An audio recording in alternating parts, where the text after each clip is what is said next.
You are listening to the Novel Writing Podcast, episode 204. Grab a cup, cozy up, and let's get to writing. Today I'm talking with Seth Ring again, who you just heard back in episode 199, though that was just a few months ago if you're listening in real time. Seth is a best-selling indie author who loves talking about the business side of writing probably more than he likes talking about the craft side. So that hmm is what we're jumping into today, is the business hat. So Seth, welcome back. Thank you so much. I'm excited to be here. And I do Excited to actually talk. enjoy talking about the business side more than the craft side even. So, That came across during the Realm Makers pre-conference workshop where you're just like yeah. kept going towards the business side and had to redirect yourself back. Yep. Yep. Absolutely. So let's just jump right in. Why Sure. is it important for indie authors in particular to think about the business side of writing? So the biggest concern that most writers have is obviously writing a book. And that should be the concern, right? You want to put your story into the world in a way that other people are going to be able to read it and enjoy it.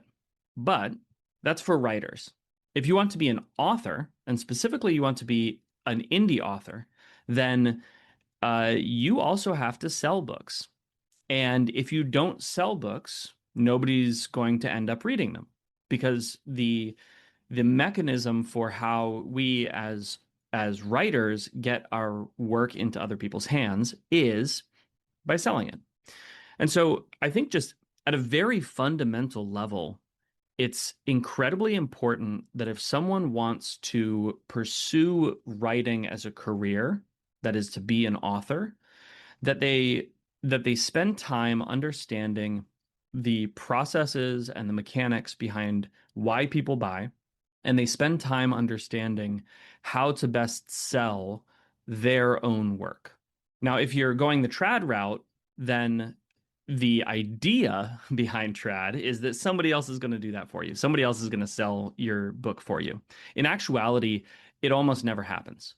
One of the reasons that a lot of people go indie is because they look at trad statistics and go, oh man, the average book sells less than 2,000 copies.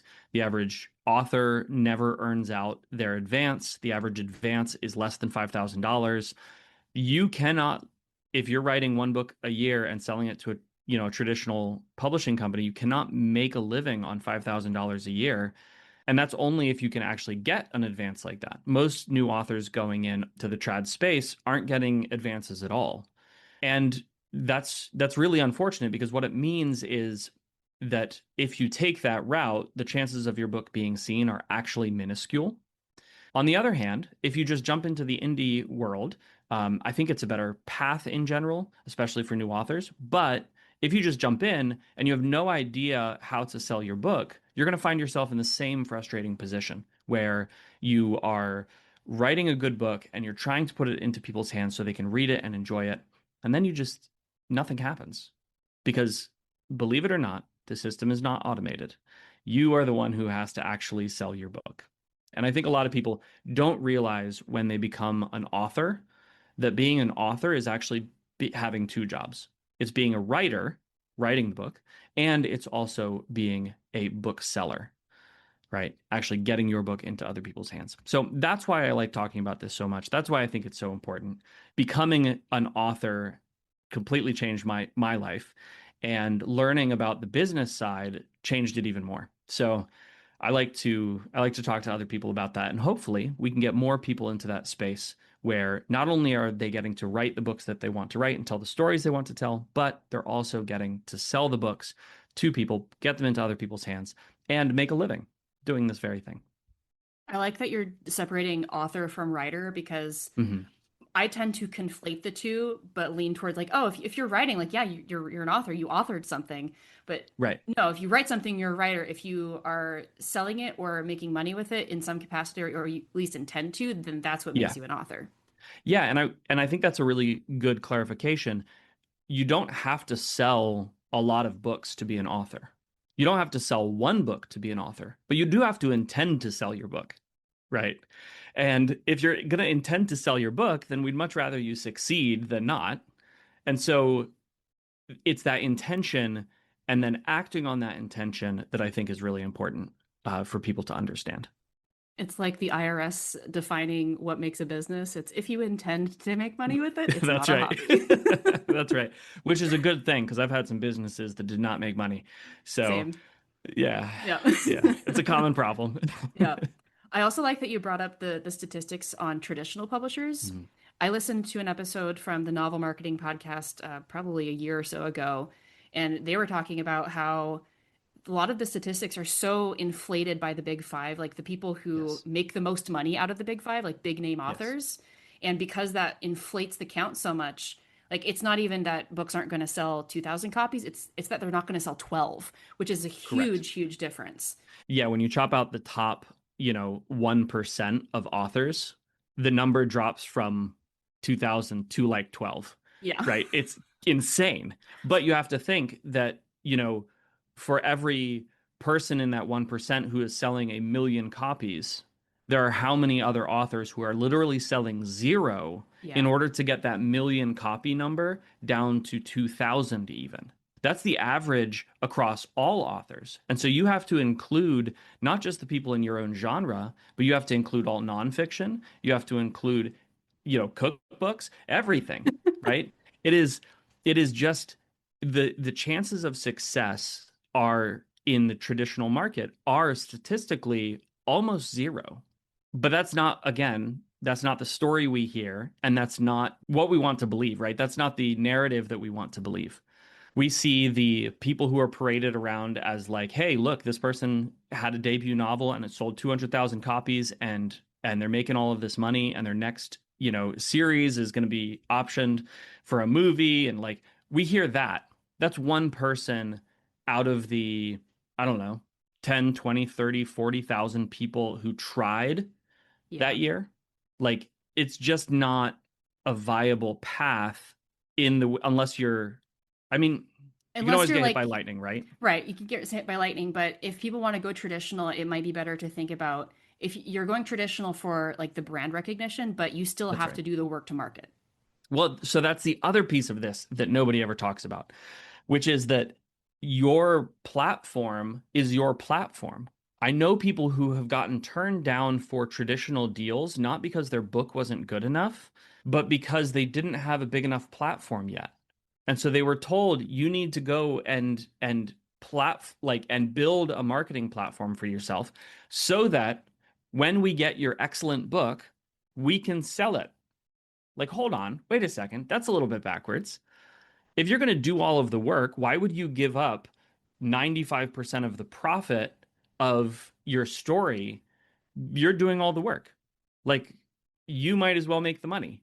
But if you don't know how to do it, it can be a really scary thing. If you don't understand or don't have the background in, business development or entrepreneurism, like sometimes it just gets really tough to take that extra step and be like, I already spent so much time learning how to do this craft thing. Now I have to learn how to do this marketing thing. And and I had this problem actually. I really didn't want to be a a brand. Like I didn't want to get online and make videos. Hey guys, my new book's coming out. Like I didn't want to do that. And I think that for a lot of people, they assume that that's the only option. Like the only thing or the only way you can sell books is by taking this like personal brand path and becoming a micro influencer and like that is a super viable way to sell books because if people like you, the game changes, right? The rules are different when people like you. And so if people feel like they have a connection to you through the videos they've watched or through, the content that you've created, the posts you've put out, then they will buy your book. But that's also not the only way to do it. And I built a very significant business, writing business, on being a product brand and not a personal brand. So you can go different ways with this. It's just a matter of learning how. So speaking of that, what is the difference between a product brand and a personal brand? Because your product brand for the most part, and Yes. EA Winters, who you partner with a lot, she's personal Yeah. brand, and you two Correct. are both very successful, just in very Yeah. different ways. Yeah, so a personal brand is what you normally think of when you see a book with an author's name and their face pops into your mind. That's the easiest way to say it, right? If when you see the name, you associate it with a face, that is immediately going to be a personal brand. But if, on the other hand, you see the name and you associate it with other books that you've read in that specific author's catalog, then that is a product brand. It's just about which one is at the front of the funnel. Do you read Seth Ring books because you have read other Seth Ring books and you're just in that space and it's a product you like and you just buy them when they come out because you know that they're going to be there, and you're going to get a consistent experience from it? Or do you buy the book because you actually really like EA Winters and you've seen her TikToks and you've seen her videos, her reels, and you really like her messaging and you're excited about this sort of parasocial relationship you have with her. And so when a new book comes out, it's like, hey, cool, I'm part of the community. I'm going to buy this book. I'm going to read it and I'm going to enjoy it. But my motivation for buying is not just, hey, here's a book I want to read, but also, hey, this is a community that I want to belong to. This is a relationship that I want to maintain. And again, both of these are good, right? There isn't one that's superior to the other. They just produce a different kind of result, and they are easier at different stages. Can you dive more into the difference and the Sure. differences in those stages? Yeah. So a personal brand is way easier to start. If I'm a new author and I have a debut novel and I put it up and I say, hey, here's my debut novel. You should read it. And you look at it and you say, I don't know who you are.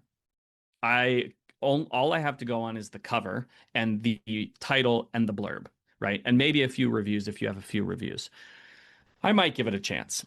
But I'm probably going to buy something that's safe. I'm probably going to buy something that's easier. I'm probably going to skip yours.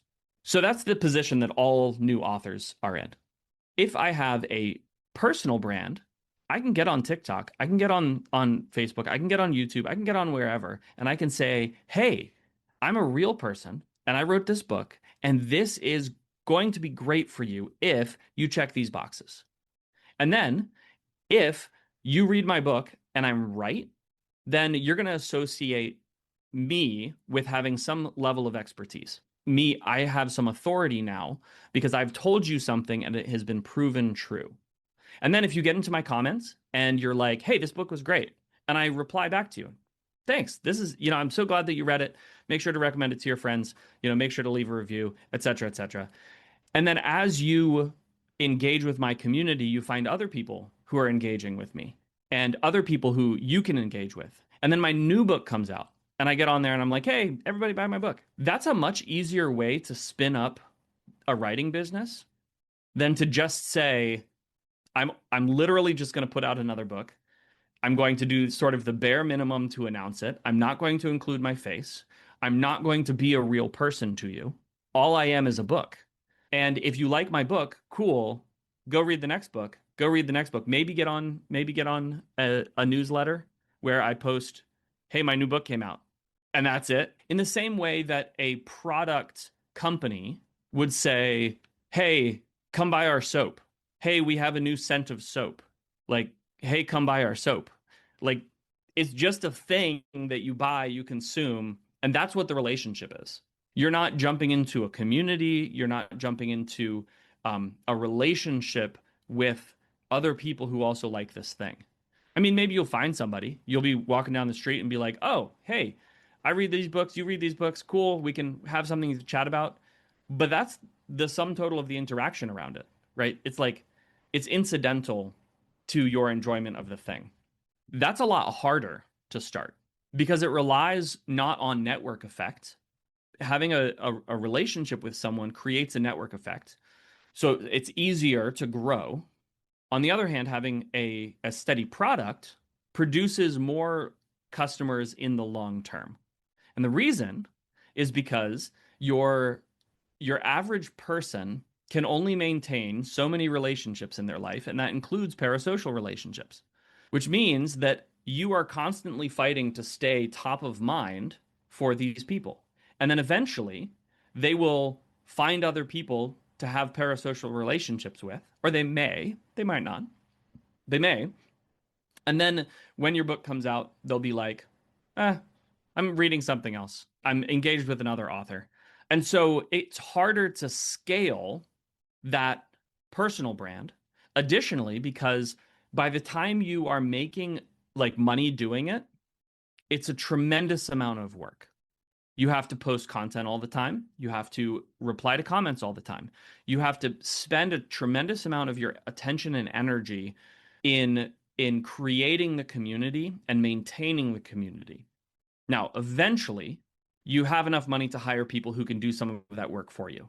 Eventually, you start to find people in the community who can do some of that work for you.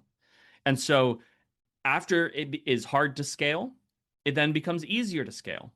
And in fact, it's faster to grow at the highest level. You end up with a situation where people buy your books so that they can associate with you and with your community. And so when we think about Brandon Sanderson, there are a lot of people who really like his books. There are also a lot of people who like the idea of liking fantasy.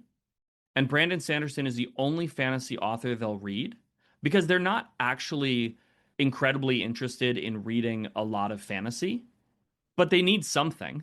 And that community is the biggest and it's really strong and the people who are in it are passionate about it. And so yeah, it's cool to be associated with a cool thing. And so they'll buy these books not necessarily because they have, great taste in fantasy. No, their taste is really just Brandon Sanderson because that's all they've read.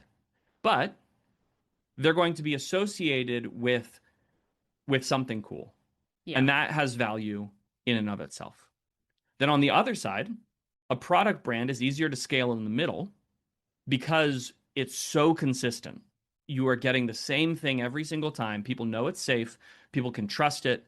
You're outsourcing their decision-making process. But the problem is that at the highest level, acquiring customers is without a network effect is actually really expensive because as you go up the chain, it becomes more and more expensive to capture audience. And so at the highest level, it then becomes difficult. And you often see people who are in a product brand transitioning into a personal brand, which incidentally is exactly what Brandon Sanderson did. He had a product brand, and then he got to a point where all of a sudden you started seeing his face all over the place. All of a sudden he was doing a podcast. All of a sudden he was taking his YouTube videos and promoting them. All of a sudden he was going to more events. And it's because these different kinds of brands scale differently at different points, and it would have cost an absolute fortune in advertising in order to acquire the same level of customers that he can build through the network effect, right? So is there a way to kind of mesh both from the beginning to avoid those difficulties? You can if you have a lot of money, Eh. I'm but guessing the most people who listen to this don't have the amount of money that it would I I take. certainly didn't, Yeah. you know. But the reality is that there's not enough time to do both because in order to create a good product brand, you need speed. You need a high volume of products. In order to create a good personal brand, you need time. And incidentally, these are the only two levers that exist when it comes to business. You either need to acquire more customers to sell your limited number of products to, which is what a personal brand does. It's built around acquiring customers by establishing relationship, or you need more products to sell to your smaller number of customers. And that's what the product side does, is it pulls the new book lever. So one is the new customer lever, that's the personal brand, and one is the new product lever, and that's the product brand. But these are the only two levers that actually exist. Is I either get more customers when it comes to just selling something, right? I either get more customers or I get new product. Now, new product can be repackaged old product.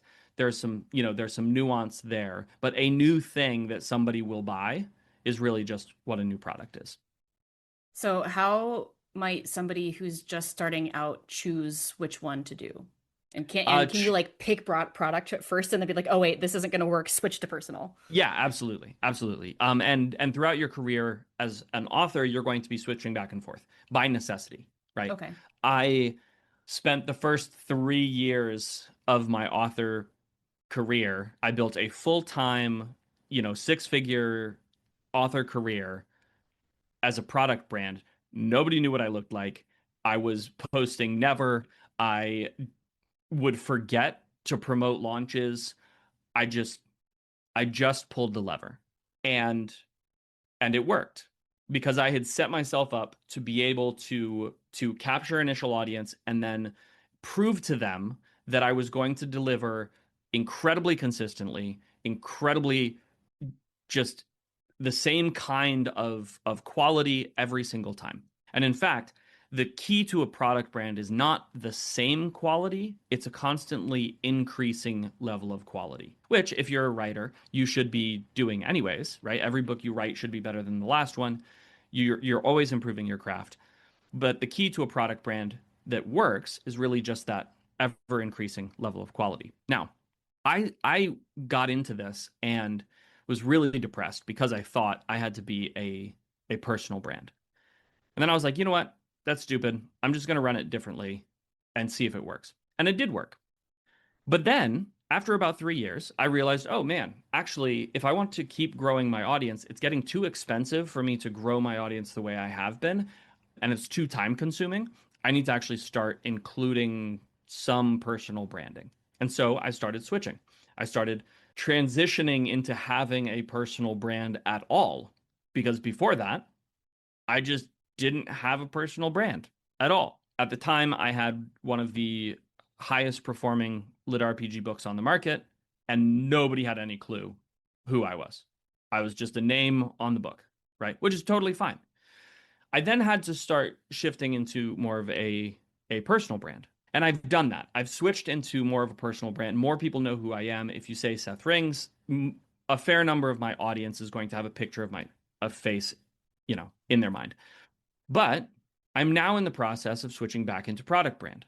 I've set the level of personal brand that I want, and I'm now moving really hard back into product brand because I like that lever better.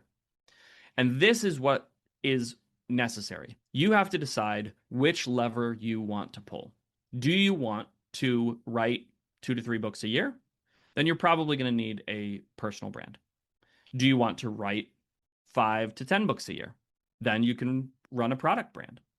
You can run a product brand on 3 books a year. You can even run a product brand on 1 book a year. It will just be much, much slower. And so, again, it's as slow as you pull the lever. So if you pull the lever once a year, then it's going to be slow. If you pull it 10 times a year, it will be much faster, just because you are, again, demonstrating what you can do. On the personal side, though, it matters how much you pull the lever. Every time you post a piece of content, every time you reply to a comment, every time you collaborate with another creator, you are pulling the personal brand lever. You are acquiring more customers because more people are seeing you.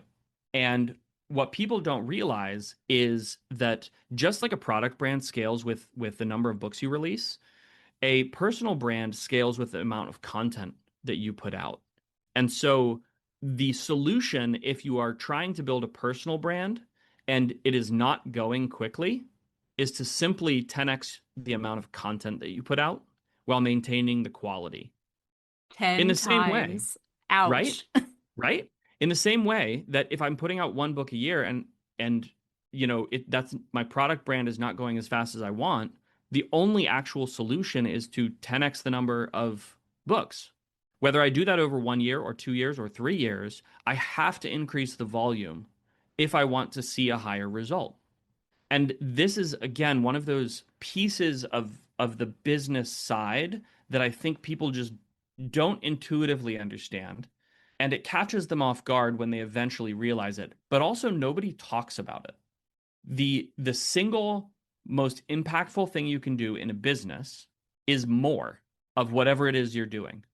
If you made and it makes more sense when we break it down in like different businesses, but like If I power wash driveways for a living and I make $500 per driveway and I want to make more than $500 a week, I have to do more than one driveway a week. That's very simple. The math, If it maths. right, exactly. But the same thing is actually true whether you're on the product side or whether you're on the personal side. If I have a personal brand and I want more people to see my face, then the only thing I can do, because I can't control the distribution of my content because I have to post it to other people's platforms, they control the distribution. And they're constantly showing me to a fraction of my own audience and then a bunch of new people, testing to see whether my content works, and then expanding my reach if it does. And so the best thing that I can do is take as many shots as possible. The best thing that I can do is simply scale up my content. And so if I'm only posting once a week, guess what? I probably should be posting once a day. What would be better than that? Probably 3 times a day. What would be better than that? Actually, 10 times a day. The problem is, can you also write books if you're a full-time content creator? And the answer is no. You can't. You know, and so there are natural constraints that you have to deal with. And this is why I chose the product brand because I was like, I don't want to have to deal with the constraints of trying to market myself to, to all of these people and constantly come up with new content. And my brain just doesn't work for content. It just doesn't. I am terrible at coming up with ideas. I can spit out a new story so quick, but come up with 10 ideas for videos, I'll be here No all week. thanks. Like, Yeah. nah, it's not for me. It's the same for me. I finally realized and admitted to myself and accepted last year that I hate social media with the passion of a fire, like a thousand burning suns. Yes. And therefore I don't want to do it. And so I'm not going to. Yeah. And that's kind of what led to I need to increase my output, which led to dictating, which I got from Yeah. you. So thank you for that. Yeah, for sure. That's another one. I talk about dictating like people talk about CrossFit or being vegan. Like, yeah. What are the core business tasks, whether you're a personal brand or a product Sure. brand, that every author needs to think about when they're running their business? Yeah, so there are some sort of simple ones that don't come top of mind when you're like, I'm going to be an author for a living. Taxes. Taxes are really important. Managing your money, all of that stuff is really important. You can outsource it. It's not that expensive to get a tax accountant unless you're making no money, in which case you have no money to spend on anything. It's a few $100s a year to have somebody else do your taxes. Often, though, what I've discovered is that, and this has been borne out by other people that I know, getting the accountant can save you more than a few $100s a year because they know about all of the different exceptions you can take. Their whole goal is to avoid you paying as much tax as possible. They're like the whole reason that they study the tax code is so that you can not have to pay money to the government. And they're going to get you every possible, option for that. And so sometimes that's just worth spending the couple $100s because they're actually going to save you money in the long term and even in the short term sometimes. So you have that kind of stuff, right? You want to make sure that you're keeping up with all of the business rules and the documentation that you need. But then there are some other core pieces that I think we again, if you are new to the business world, you just don't think about. Every business is divided into sort of two categories. All or at least all tasks in a business are divided into sort of two big buckets. And they are producing the thing and selling the thing. And these are the two sides. Again, we have the craft side, the writer side, and we have the business side, the bookseller side, the author side. Producing the thing is about making the product that people want to buy. In this case, writing your books. We don't think about writing our books often as a business task. We often think about it as a creative task. But the reality is that without this core function, you do not have an author business. You do not have a writing business.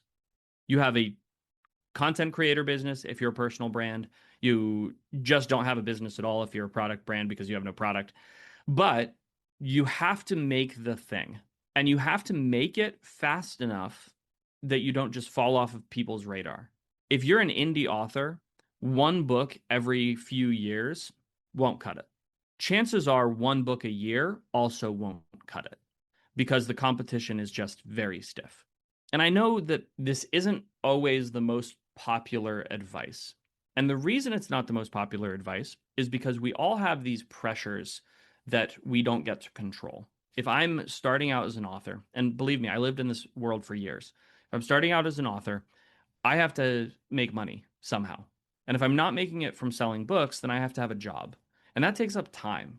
And then if I have a family or if I have social relationships, friends or a community, let's say church, I'm doing all of this stuff and it's not writing. It's not producing the work that I'm then going to sell. So, believe it or not, as a business function or a business task, writing becomes the single most important business task you have as an author. Because without work and without new work, your business is not going to work. So you just have to focus on creating the content that you want to sell. And again, I get that a lot of times when we hear that as creatives, as authors, we bristle a little bit and go, ooh, I don't like that way of talking about my art. This is a thing that I'm creating and that I love, a story that I wanted to tell. I'm passionate about this. Great. You can be passionate about the product you create. Cabinet makers are passionate about the tables that they create for people, but they still have to sell them. And they can't call themselves a cabinet maker if they're not making tables or chairs or cabinets or whatever it is, right? And You they can't spend an inordinate amount of time trying to make the cabinet perfect before they sell it to somebody. That is 100% true. And so the number of times you pull that lever, that producing lever is really really important. And it becomes the primary constraint on how well your business can do. So that's the first bucket, producing the thing. The second bucket is selling the thing. And selling is broken down into a couple of pieces, right? You have a customer or a lead, somebody who is coming in to your business and you're hoping will convert from just being a lead into being a customer. You have the offer, that is when somebody comes in, when my lead comes in, what do I give them that they can then decide whether they're going to buy or not? And my hope is that I have this lead comes in, I give them an offer, they're like, that's great. They buy it, they become a customer. And then I have what's called churn, or flipped around, customer retention. Churn is how often does somebody stop buying from me? And customer retention is how often does a customer return and buy again? Okay. So these are the three pieces of selling. I have my lead, who's hopefully going to become a customer. I have my offer, which is the thing that I'm trying to sell them, and the packaging that I put around my value proposition. And then I have my customer retention and churn.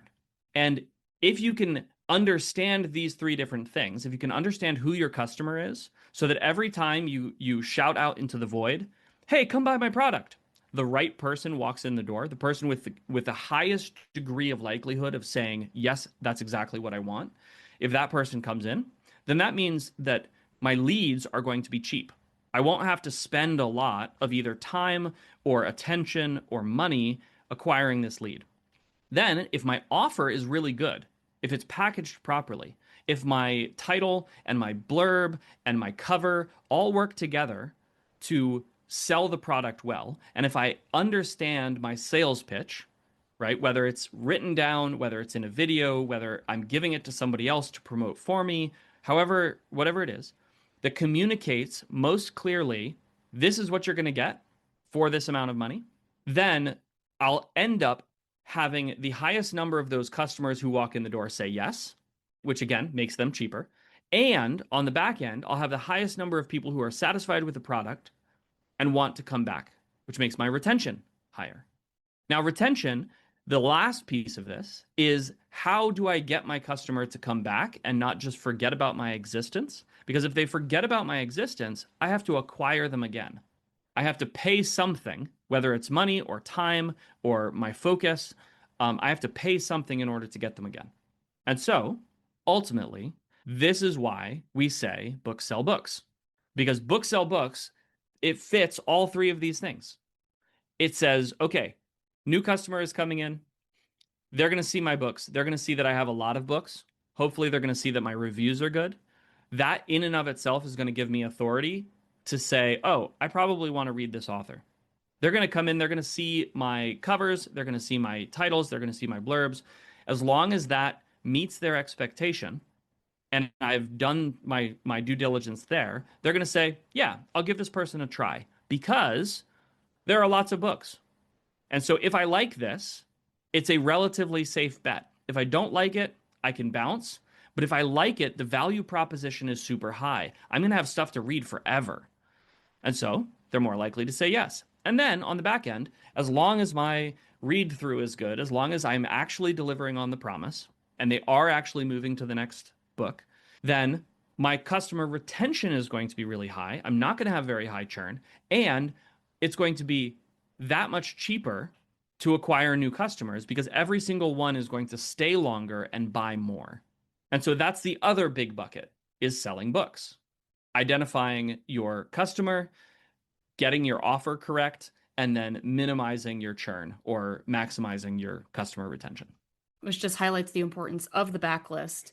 And it Yes, explains why there are sometimes authors who feel like they come out of nowhere with a big hit. But then when you go to their Amazon author page or their website, they have tons and tons of books already out. And it's just that's right. this one that shot to the top. Yeah, and after it shoots to the top, guess what? They're going to cash in on every single one of those books Exactly. all the way down the line. The more products you have for somebody to buy, the higher your chances of having a sustainable author business, being able to write full time, being able to reach the level of financial success that you're looking for. More shots on goal is just better. It's just better. Now, take good shots on goal, right? Yeah. My son plays basketball, and this is something we constantly talk about. It's not just about every attempt, it's about making good attempts. So don't just, as soon as you cross the half court, wildly throw the basketball. No, position properly, pass properly, get yourself or get your teammates into the right position so that you can make a good shot. But you need as many good shots as possible if you want to win a game. Sometimes I feel like people come into this space with the expectation that they can write one good book and it will just make them rich and famous forever. And that's honestly just not how it works. Even for the people who are the unicorns who have one good book and it smashes, right? And they sell millions of copies. If you wait 5 years and they haven't come out with another book, nobody remembers who they are. Not even if it was a good book. Correct. Exactly. That's the thing. Is like if you want to sell books for a living, you have to write more books. It it's just sort of the rule.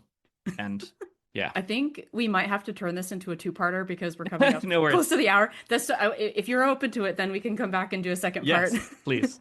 Okay. Like I said, I Um, love talking about this stuff. but before we wrap up for today, I wanted to Sure. ask a somewhat spicy question Sure. that I'm sure you have an opinion on.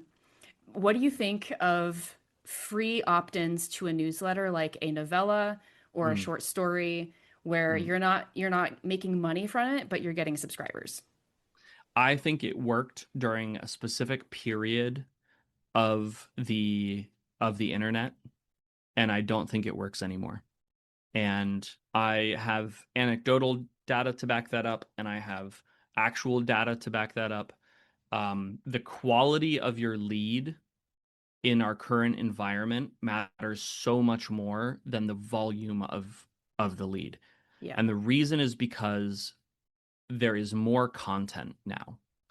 And so why would somebody go to a new author and try their novella to opt into their email list if that person doesn't also have 25 books waiting in their backlist when they could just come and read one of my 40 books and if they like it, read the rest of them? There are too many authors who are in my position who have a giant backlist. So the value of the free offer, right? The lead magnet is just lower in our current environment. And so people are less likely to opt in. People are also less likely to opt in simply because the the perceived value of something being given away for free is again at an all-time low because so many people have done it. This was a great tactic in the early days when people who wanted to read online had very few options. When there weren't as many authors, when there wasn't as much content, getting the option to essentially test somebody's, product before you buy it. I mean, it's the samples at Costco model. It works. Like it legitimately works. But what's interesting is that it works at Costco and it doesn't work at grocery stores. Do you know why? Because at Costco, there's only one option or maybe two for any given thing. You either buy one thing or you buy another thing. At a grocery store, they'll often have 15, 20 options for the same exact product. So when somebody goes and they try the sample and they're like, yeah, I like that, but look at all of these other options I have. I'm just going to get the one that I actually know that I'm going to like consistently. I'm Whereas glad you said Costco because you have to pay to get into Costco. correct, right? This is not something that's just sort of like, here's a free thing you get. No, you've already paid to be part of the experience. And when they give it to you, it's like, do you like this thing or not? Yes or no. If you like it, buy it. There's no other options. If you don't like it, you don't get it, right? It's just a very different way of understanding or selling based on scarcity. Whereas when we give out and that's why it worked in the early internet days. There was scarcity. There were more readers than there were authors. These Mhm. days, it feels like there are more authors than there are readers. And that just means that it's not going to be as effective of a tactic. Instead, I highly recommend that you use a value-based ask. These are my values. These are what my books are about. If those values resonate with you, sign up for my email list. I'm going to deliver a constant quality product with these values. Whether you're a personal brand or a product brand. Correct. Absolutely. And so I am constantly in my opt-ins talking about my storytelling values or the kinds of worlds that I build or the kind of customer that I want to attract. And so if somebody self-identifies, they're going to be like, "Yeah, sure. I'll sign up for that thing. I'm interested." So I just put together a like free email course on how to sell more books.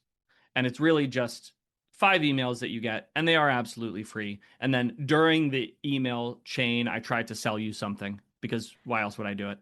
Um, but it is just 5 emails for, hey, here are the top 4 reasons that people's book sales don't seem to be working.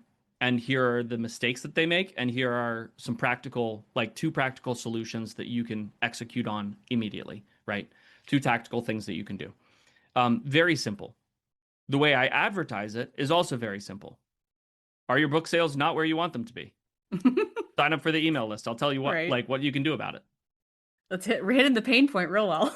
Right? But what I'm not doing is saying, "Hey, I have this free ebook or this free piece of content for you that you can download to try out my stuff." No. Yeah. I'm just saying, "Hey, what is the value?